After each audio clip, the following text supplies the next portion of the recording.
The Legend of Zelda: Ocarina of Time is a game that requires no introduction.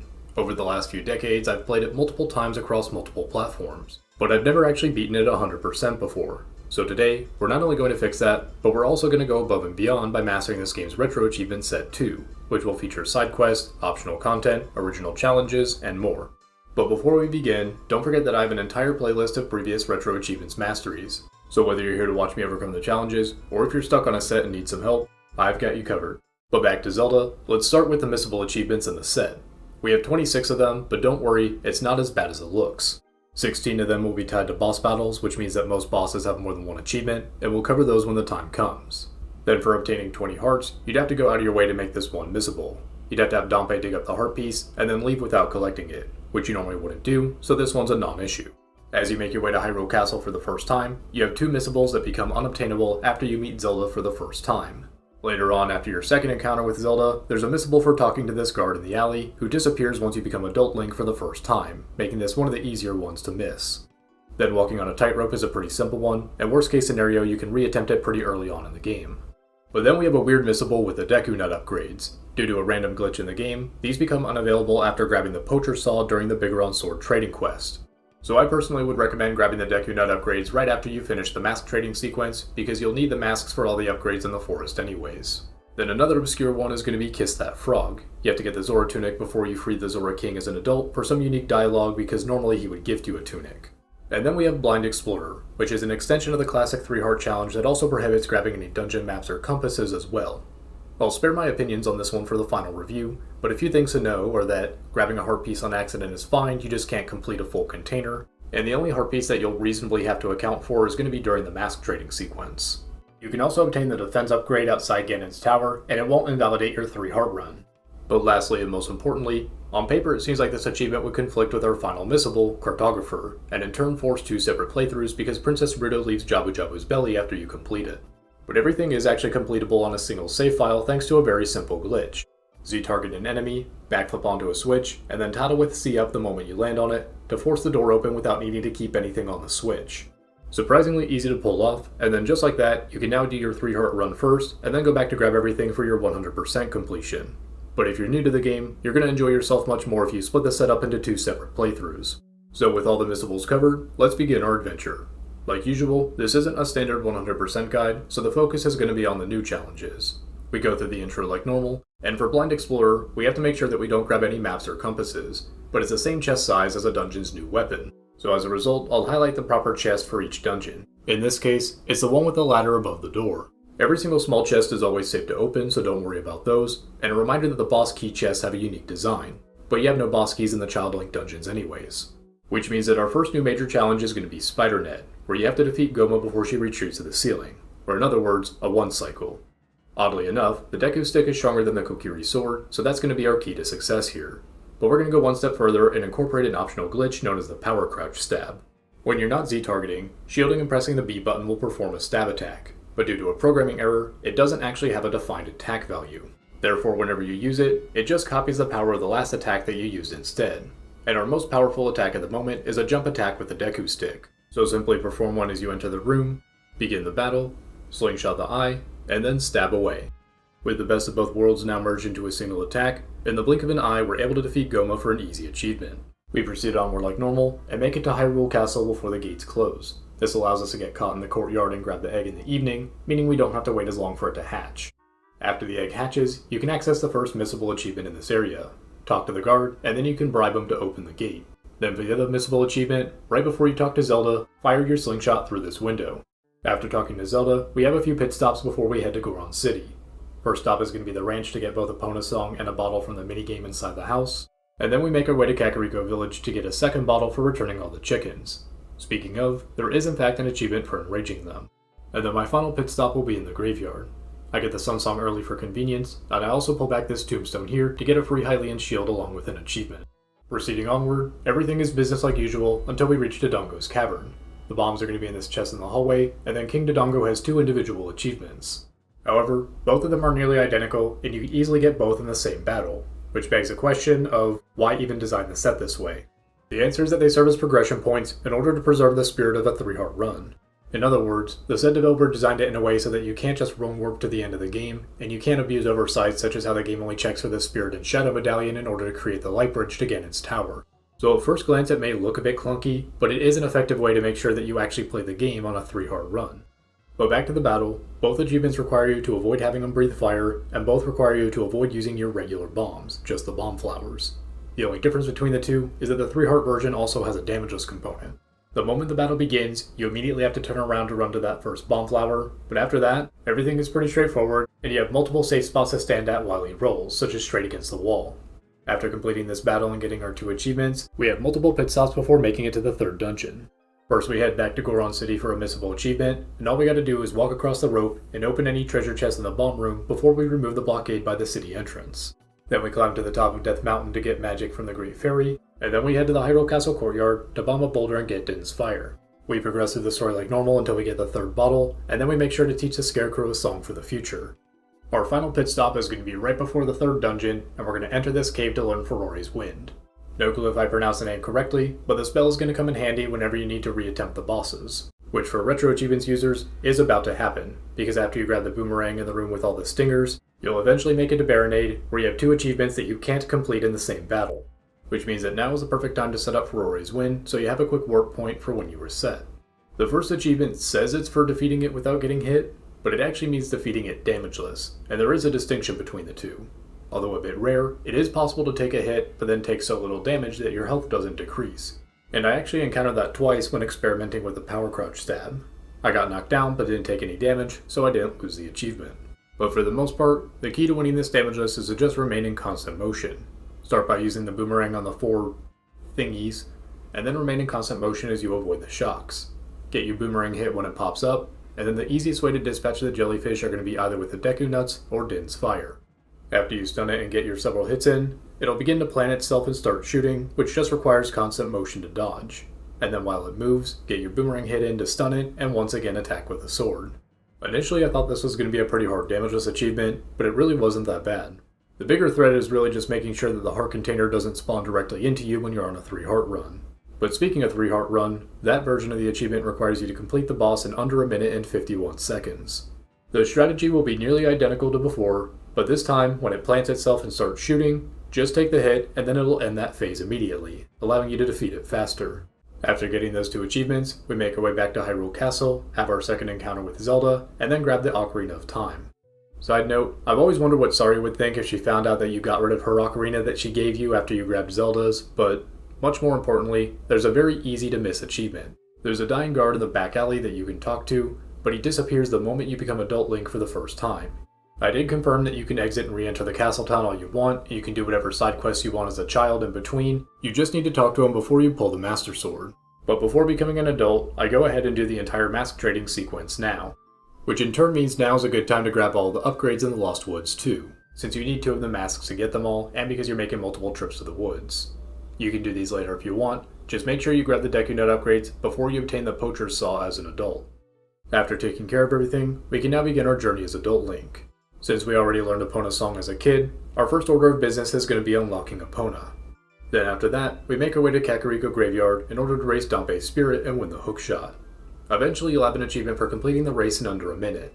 And this achievement serves 2 distinct purposes. It not only serves as a breadcrumb for one of the heart pieces that you're less likely to find without a guide, but it also makes sure that you do the race legitimately. Normally you can mess with the clock and have it decrease slower by spamming warp songs but not actually warping, but the RetroAchievements logic and the rich present status can detect if you're trying to do this and not reward you the achievement as a result, even if you do get the heart piece. To clarify though, using the shortcut at the very end by hookshotting onto the torch is still fair game. And I just barely made it. After completing those races, since we're right by the windmill, we go ahead and learn the Song of Storms. Many people think that this moment is a time paradox, because the windmill guy learned the song from you in the past, but you didn't know it in the past until learning it from him in the future, and you just kinda wonder how the song poofed into existence. But as far as time travel theory goes, this is commonly referred to as completing the loop and isn't actually considered a paradox. But rambling aside, we now make our way to my favorite temple in the game, the Forest Temple. The bow is going to be in the room where you face off against 3 Stalfos Knights, and speaking of, on the 3-heart run, this was the first enemy to just really give me a run for my money. But thankfully I had 3 bottles with fairies to help me power through, and I was eventually able to learn from one of my chatters that I can just stun them with the Deku Nuts. Once we make it to Phantom Ganon, we have an achievement where we have to get him down to 1 HP with only the bow and a bottle. So instead of the sword, you're going to have your tennis match with the bottle, and then shoot him repeatedly once he's stunned, rinse and repeat. The achievement will automatically pop once he reaches 1 HP, so you're not going to have to guess when to deal the final blow with a Master Sword. Additionally, for the 3 heart run, you are allowed to take damage, you just can't heal, meaning that you can combine the 2 tasks together for a single boss fight. And if you happen to suck at finding and shooting him as he comes out of the painting, you can bail and retreat to the edges as the best way to avoid the lightning attack. After getting our 2 achievements, I have 2 main priorities at this point, getting the Biggoron sword to deal more damage, and getting the final bottle to hold more fairies. But as I start working my way towards the Biggoron sword, it took me down a few more side tasks than expected. Upon waking up Talon and talking to him after getting Epona, he returns back to the ranch, which opens up a minigame that I never knew about. You have to complete a 2-lap race around the track, and if you beat Malon's time in 50 seconds, she'll reward you by sending a cow to your home. How did she get the cow up a tree? Not a clue. But if you play Epona's song for a cow, you get free milk, which is also an achievement. This is now officially your final warning that if you do not get the Deku Nut upgrades before you get the Poacher Saw during this trading quest, a glitch will prevent you from being able to get them, and you won't be able to master the game in a single playthrough.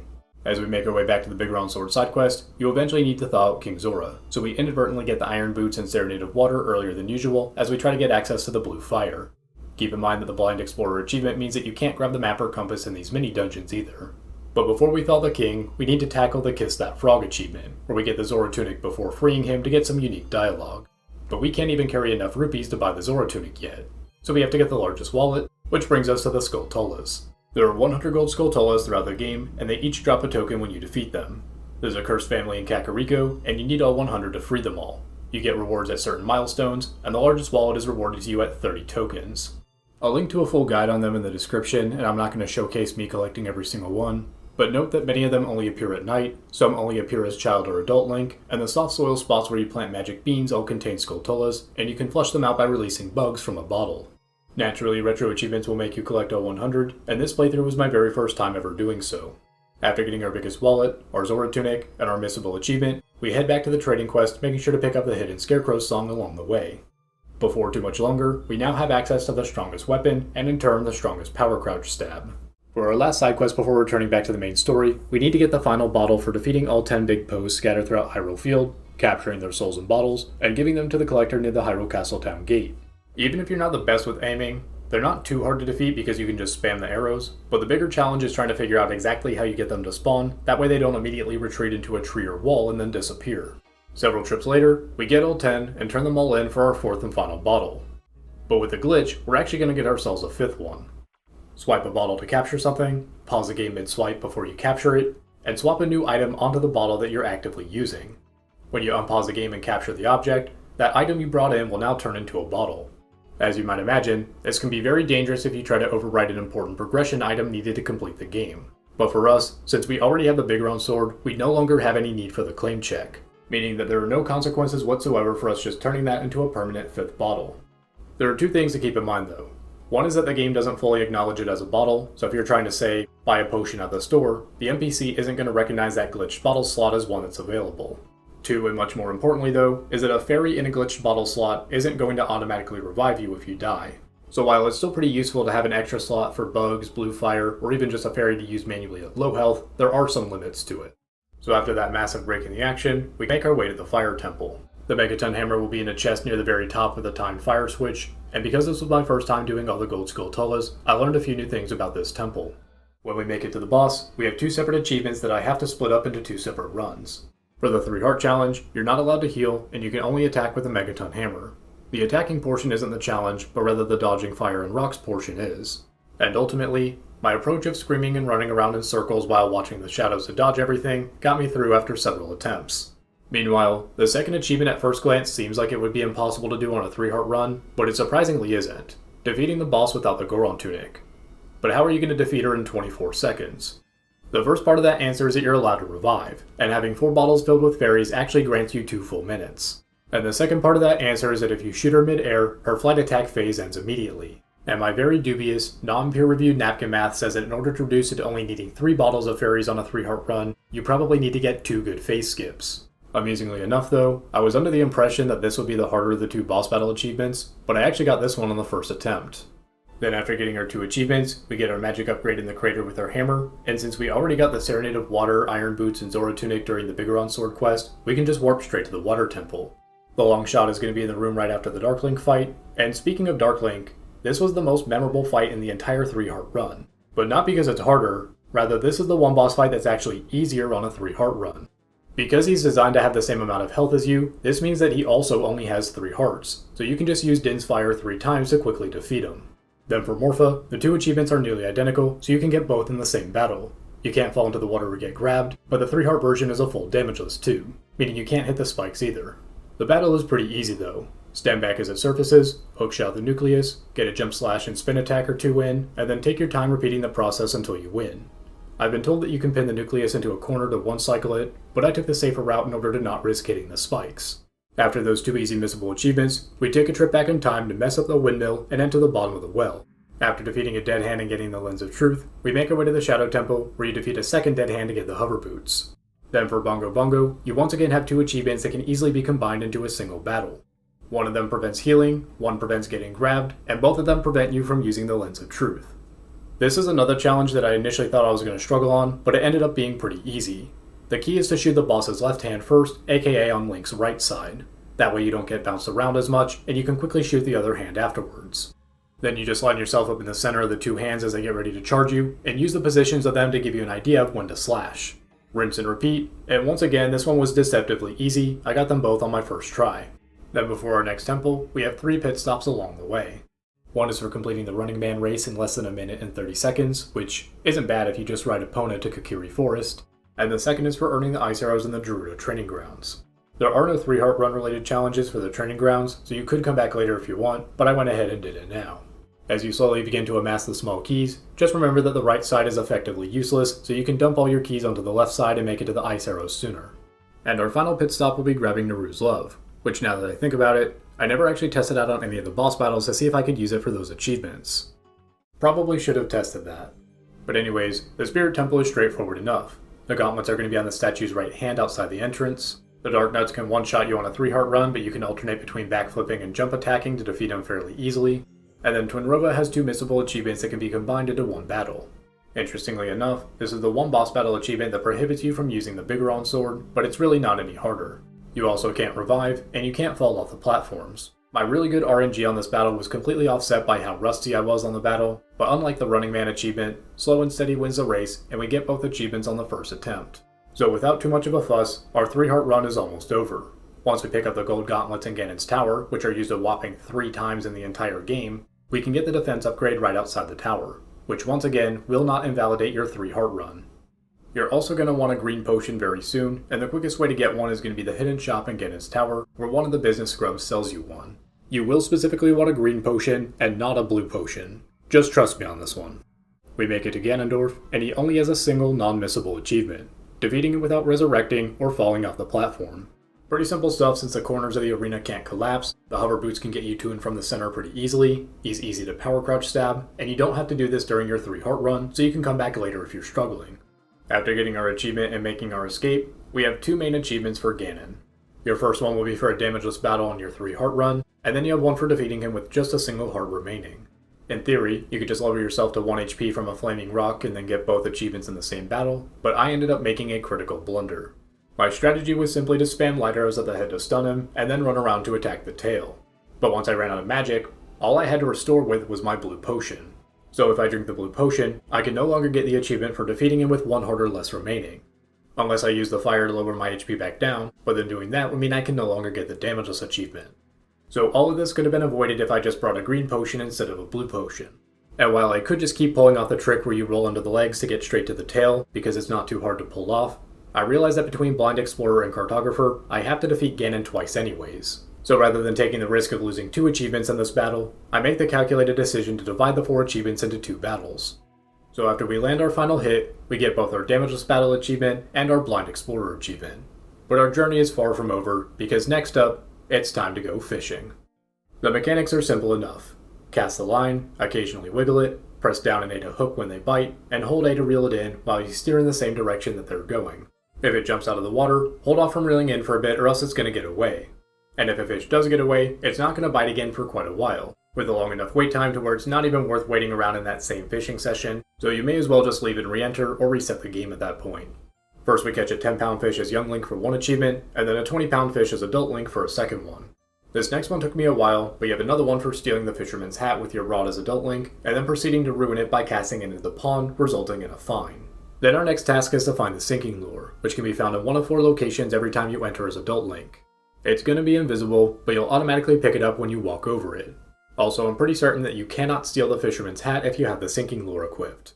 Which means that our next task is going to be the true final boss of this game, capturing the elusive Hylian Loach. Wait a minute, what do you mean it's called the Hyrule Loach? All these years I could have sworn it was called the Hylian Loach, but yeah, apparently I was wrong. It is in fact called the Hyrule Loach. Anyways, knowledge is power here, and I caught it almost immediately upon learning its behavior. You can catch it as either Child Link or Adult Link, but because you're allowed to use a sinking lure, you may as well do it as Adult Link. It's only going to appear every 4th visit to the fishing hole, so if you need to advance the internal counter, you have to enter, pay to fish, and then leave. Saving and resetting will not reset the internal counter, so save after 3 visits, and that way if you spook the Loach on your 4th visit, you can reset the game without saving, and you'll be right back at visit 4. And this final detail is going to be the most important one, because me not knowing this is why it took me so long to catch it. If it's at the center of the lake at the bottom, you will not get it to bite.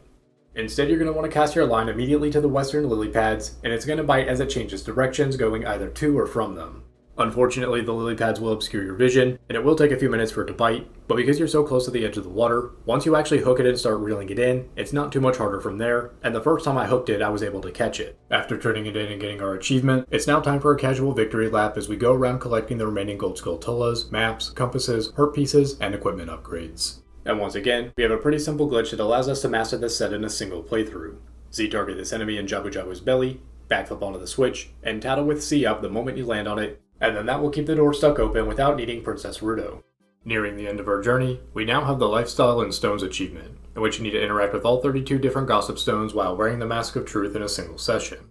You definitely want to save this one until near the end so that you can warp to get around faster, and especially because you need to warp to the desert in order to access one of them, because you can't just walk there normally with young Link. I actually enjoyed this achievement a lot more than I thought I would. It encouraged me to thoroughly explore parts of the world in a way that I hadn't done before, and there were quite a few stones that I never knew about, such as the 2 behind the Great Deku Tree, or the 2 along the edges in Lake Hylia. There is one part about this achievement that may trip you up though, and that's that there are more than 32 stones. Kinda sorta not really.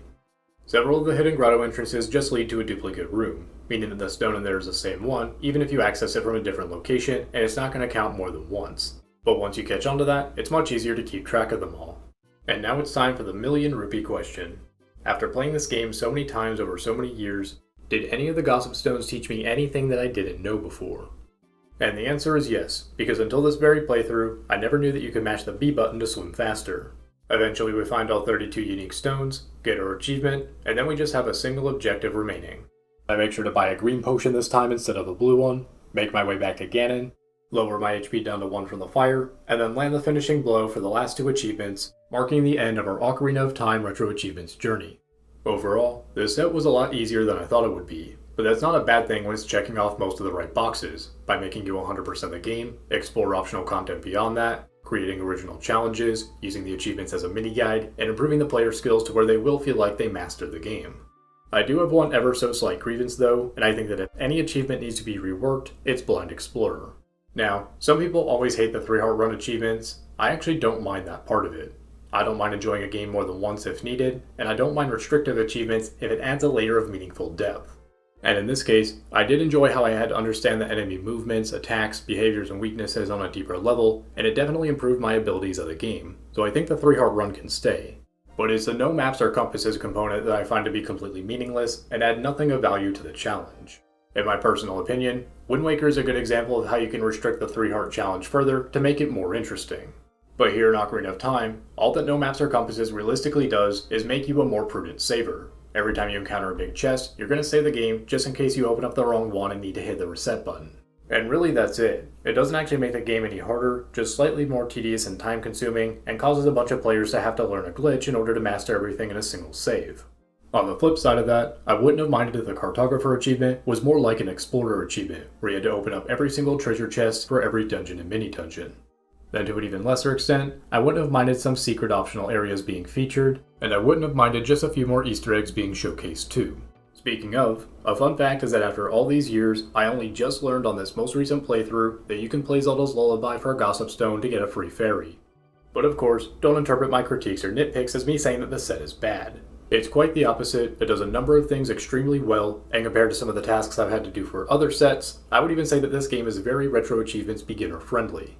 It's not in any urgent need of a revision, and that's coming from the person who really wants to see one for Majora's Mask. Then moving on to the game subsets, I have no interest in the bonus one, but I'm very interested in the glitch showcase one. One day I'll tackle both this subset and the Majora's Mask equivalent, but if you want that day to come sooner rather than later, then let the analytics of this video speak for itself. That's all I got for this video. Like, comment, share, and subscribe if you enjoyed it, and until next time. We